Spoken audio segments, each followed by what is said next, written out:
Welcome everybody to update number 68. So this is the first update for this year as far as my Blu-ray collection goes. And I did say a while back that it would take some time to get to a new update from here and there, purely because I'm not buying as many older releases as far as Blu-rays and 4Ks go, concentrating on the newer releases. But I have inevitably still picked up some new releases that have been not really needed a review of their own, as far as I'm concerned.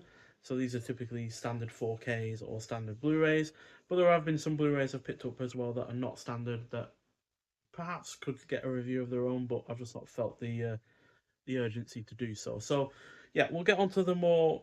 Well, we've had no real standard Blu-rays this year so far for this new update. So yeah, we'll just get on to the first of which was from 88 Films, which is God of Gamblers. So surprisingly, found this in its limited edition form. It was the only one on the shelf in a shop called FOP, which is a subsidiary of HMV in the UK.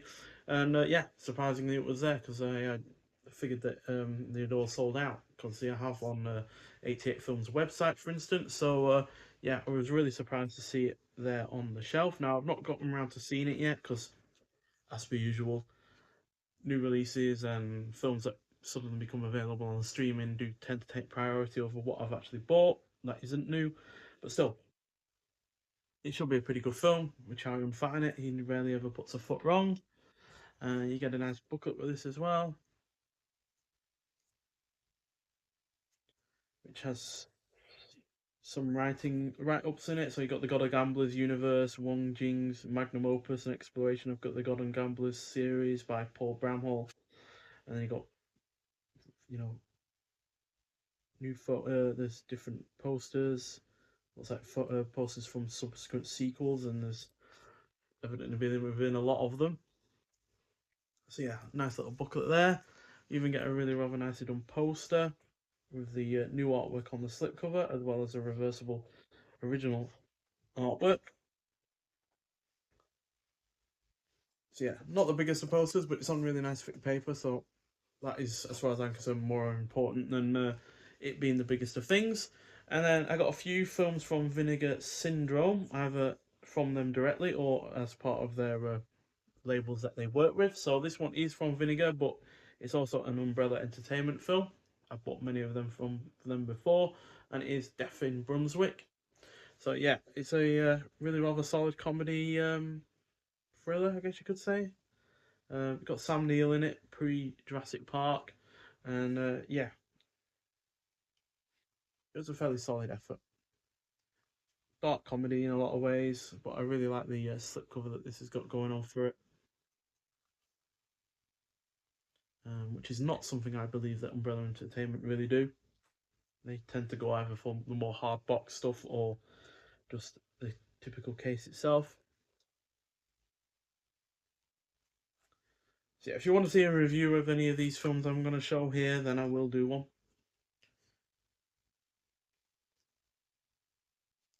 So in the booklet itself, you've got Death in Brunswick, a very Melbourne black comedy by Sam Dane. Not the biggest of booklets, but you know, it's nice to have something that's been written up about the film. And then we also have The Laughing Dead, which is directed by a Thai guy, a guy from Thailand even. But it's actually more of an American film. It's got an American cast. Very, very weird in a lot of ways. Got some great practical effects involved though when it comes to the violence.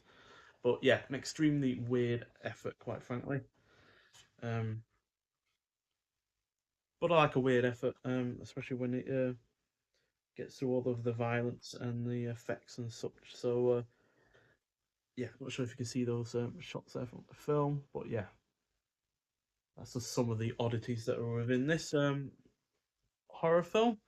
And then a film I had seen before buying it, so I knew what I was getting in for. But it's the only one of his that I've really enjoyed that I've seen, and it is Gravediggers. So this is directed by, who was it again? Ruben Galindo Jr. So I have seen other ones from him. I think it was Cemetery, something Cemetery. But yeah, This is the one I've definitely enjoyed the more out of the ones I have seen. Fantastic cover again. Vinegar Syndrome really do a good job with these slip covers, and they're not that much more expensive than the standard edition, which is basically just the case. So yeah, pretty damn good film all around. And then we've got some 4Ks. So there is one limited edition 4K out of these, so we'll go for the standard ones first. And then firstly we got The Quick and the Dead. Rest in peace, Gene Hackman. This is one of my favourite films from him. Obviously, he's not the absolute leading role in this. He's the villain at the end of the day. But yeah, he's got puts in a superb performance, and you've also got really good performances from Sharon Stone, Russell Crowe, and Leonardo DiCaprio, pre-Titanic. And yeah, this is a really good western from Sam Raimi. It's the only western of he's ever done. In fact, he's obviously more well known for doing the horror films or superhero films or anything like that. But in terms of westerns, it's not one that he's dipped his toe into again. Might well because it didn't do hugely well at the box office, but it's still a one that is well worth watching, and it looks absolutely great on 4K as well. So yeah, excellent film. Easily one of my favourite westerns from the period in the 90s where they had a brief resurgence with the likes of Unforgiven, also starring Gene Hackman, as well as Wyatt Earp and or Dances with Wolves. I guess would be the better of the more successful of the two of those. And Tombstone and Maverick. So yeah, the Western genre had a brief resurgence in the 90s, but it would die again by the time the late 90s come around with technology being more of a hit at the box office than anything else. So yeah, westerns don't really fit into the technology kind of thing. So sci-fi and films based around the internet or anything like that were far more popular than westerns would be at that point. And then we also get another new release. So Quick and the Dead was released in 2025, and so was Constantine with Keanu Reeves. Speaking of late 90s, the likes of The Matrix certainly helped kill off the likes of the western as far as a mainstream genre film would go. Because yeah, you think of it nowadays, what post 2000s westerns would you say have been massive box office hits since True Grit, 310 to Yuma? Both remakes, but yeah, still they're the only two that I can think of that have been massive hits. Whereas stuff that Keanu Reeves was getting into, this is a superhero film at the end of the day, a genre that has still not really died off, although it quite frankly should have by now. Um, but obviously he was also part of the Matrix, which yeah certainly changed the landscape of film itself at the time. And yeah, no western's really going to be able to compete against something as unique and impressive as the Matrix. Quite frankly, as far as the genres go, the sci-fi genre was always going to be one that would pique people's more interest than a genre that had been around for well, pretty much since the start of cinema. And then we also get an animated release as well. One of my favourite films of last year. I think it was actually my favourite animated release of last year as well. And it is The Wild Robot. Unfortunately, did not win at the Oscars, but I feel like this one should have. Absolutely superb film, excellent score, great voice cast, plenty of thematic weight to it as well, emotionally weighty on top of all of that, and yeah, just a generally really good film. Wish I had the chance to see it in IMAX, but unfortunately I got to see it on a normal screen at the cinema. But who knows, maybe it will get released in IMAX again at some point. And then another favourite animated film from last year. I know a lot of people haven't particularly enjoyed this, which is fine, but me personally, I absolutely was blown away by it. Probably helped that it was also in IMAX, and it is Lord of the Rings, The War of Rohan. I'm probably saying that wrong. I can't remember how they said it because I've not watched it since it came out. But really nice slipcover on it, and yeah, an absolutely superb film. Enjoyed this way more than I expected to because I've not really enjoyed anything from the Lord of the Rings series since Return of the King, basically. The Hobbit trilogy just did not really do much for me at all. But this, yeah, really did make me think or feel like we were back to the original Peter Jackson trilogy. So, yeah, really good film. I like the animation style and the way it's executed, as well as just the general plot and the voice cast on top of all of that. And then the final limited edition, well, it's a final 4K, which is actually a limited edition from Deaf Crocodile, a company I've not bought anything else from before because I don't believe they export to the UK. So I had to go via a third party seller on eBay, but it came in good condition and yeah, fantastic animated film in the form of Verleih. German language film, and yeah, absolutely superb. Quite frankly, it's styled and animated in the kind of old classic kind of way, you know, in like your Disney films or your films like The Secret of Nim and stuff like that. I think I'm saying that right, but this is far more adult orientated. It is not a kids' film whatsoever. It's not focused on kids at all because it is really rather quite violent. Not just as far as animated films go, but just in general, quite frankly. So yeah, absolutely excellent film. Basically, our lead there becomes a detective of sorts to try and investigate a series of cat murders, and tries to find the suspect and yeah, solve the case. And yeah, it's just a really really good film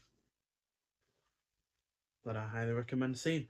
And yeah, in 4K as well, looks absolutely glorious.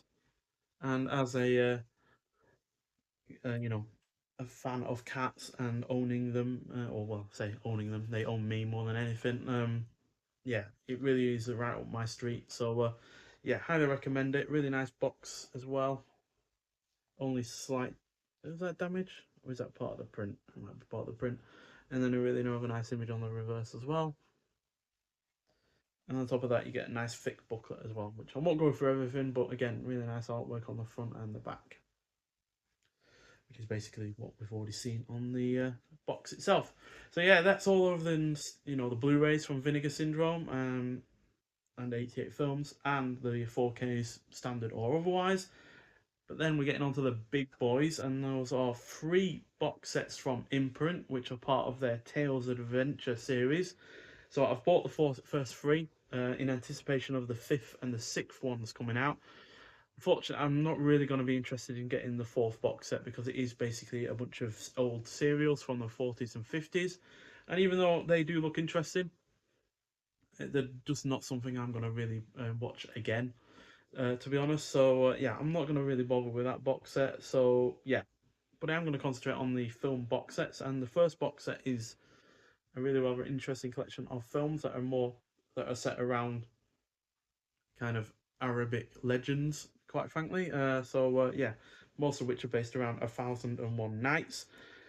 So yeah, we have four cases, two films on the first disc, and the rest on the other disc. So yeah, I'll just quickly show you the reverse of the box.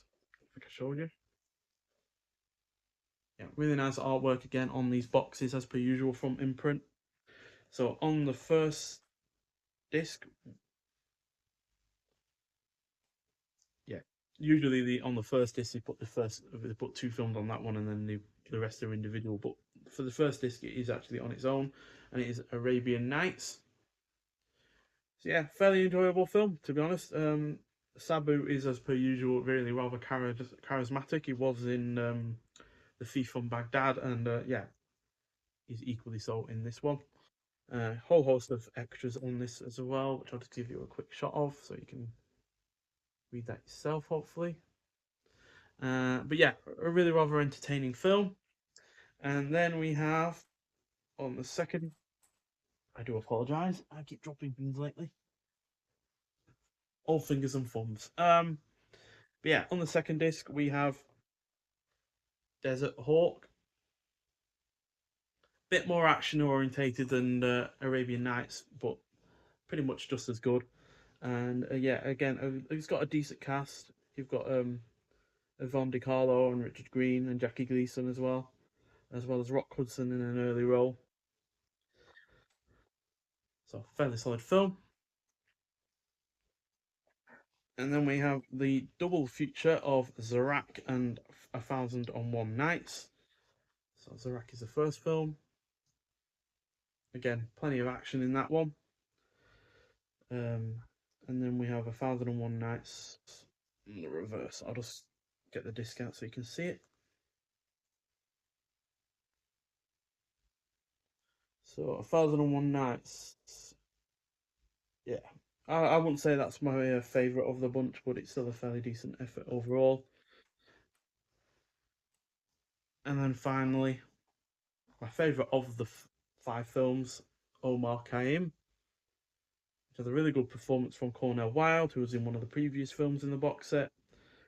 And yeah, it's just a really, really good film. It's just got a really interesting story, interesting plot about this person that was a real life person back in the day. And yeah, definitely my favourite of the bunch. A good mix of action and plot in that one. And then in the second box set, I've seen three of the five in this one so far. And yeah, Tales of Adventure Collection 2. So this is far more of a, you know, jungle slash desert orientated kind of box set. More jungle than anything, I guess you could say. First one was obviously more desert orientated. So yeah, this time around, the first two films are on the first disc, and then the other three are on their own. So first disc has Angel of the Amazon, and yeah, which I actually really rather enjoyed. And then the second film is Daughter of the Jungle, which didn't quite enjoy as much as Angel on the Amazon, but it's still a fairly solid effort regardless. And yeah, both have a good cast, and yeah, but Daughter of the Jungle, I think on the whole is somewhat undermined by its production value, which is rather weak in comparison to Angel on the Amazon. And then the third film we have is a film I had seen before buying the box set, and that is Fair Wind to Java. This is actually the last film I watched back in 2023. And yeah, Fred McMurray and Vera Ralston, who was also in Daughter of the Jungle, I think. Or was it the other one? No, yeah, it was Angel on the Amazon. She was in Angel of the Amazon, so yeah, she returns for this one. And yeah, it's a really, really good film. Good mix of adventure and action, plus because it's set during the in eruption of Krakatoa, you have a bit of a disaster element to it as well as the volcano goes up and tsunamis occur and such. So yeah, really, really good film. Properly enjoyable effort overall. Now these next two I have not seen, so we've got Elephant Walk with Elizabeth Taylor, probably the biggest name out of the bunch out of this set. Plus, you also got Dana Andrews and Peter Finch. So yeah, no idea what to expect from this film. It is a little bit longer than the previous ones at an hour 43, so it might well be a bit more of a substantial effort. Whereas the first two films are under 90 minutes apiece. I think even the second one was only 80 minutes. So yeah, should hopefully be a substantial effort, especially with the likes of Elizabeth Taylor being involved. So yeah, and it's also directed by William Dietrich, who I've seen a great many films from before. And finally, in this box set, we've got Safari, which stars Victor Mature, Janet Leigh, not heard of the other ones. But yeah, this is directed by Terence Young, who did a few of the James Bond films. So another reason to really look forward to it outside of the two leads. So yeah, that's the second box set, and third but not last, least but not last, last but not least, I guess you could say, Adventures of Collection 3. So this is more of a war focused effort. So we've had jungle, we've had desert, and this is war. So yeah, I've seen one of these before. They're called The Heroes of Telemark, which had Kurt Douglas in it. So that's the main reason why I initially watched that one. But the first film has another actor I'm a big fan of, and it's Burt Lancaster in 10 Tall Men. So yeah, again, no idea what to expect from this one. It's directed by someone I don't think I've seen anything from before. Hopefully, it's an enjoyable effort regardless. And then, like I said, I saw the second film, which is The Heroes of Telemark. Really rather solid World War II effort. Not only do you have Kirk Douglas, but you also have Richard Harris, and you got Anthony Mann on directing. So yeah, really, really good in that regard. We've also got Michael Redgrave in this. So yeah, fairly solid cast, pretty good plot, decent action. But to be honest, it has been a while since I've seen it, so I'm not entirely clued up on it. But I do remember enjoying it because I do also know that I gave it 3.5 out of 5. Third film is Sands of oh, the sleeve has slightly moved. Why is that happening? That'll do. Third film is Sands of the Kalahari, which again has a pretty good cast. You got Stuart Whitman, Stanley Baker, Susanna York, but it does have probably one of the more interesting sounding plots because it's about a chartered plane that crashes in a remote African desert after colliding with a swarm of locusts. It is not the harsh surroundings or the vicious baboons, however, that the nervous survivors have to worry about, but a fellow crazed passenger. So, yeah, sounds like a fairly interesting watch, that one. And finally, we have another film with a fairly stacked cast. You've got Anthony Quinn, you've got Alain Delon, you've got George Segal, and then you've also got Claudia Cardinale, who I've seen in a great many Italian films, and it is Lost Command. So this is directed by Mark Robson. I think I've seen stuff on before, and yeah, sounds like another solid World War. Is it World War Two?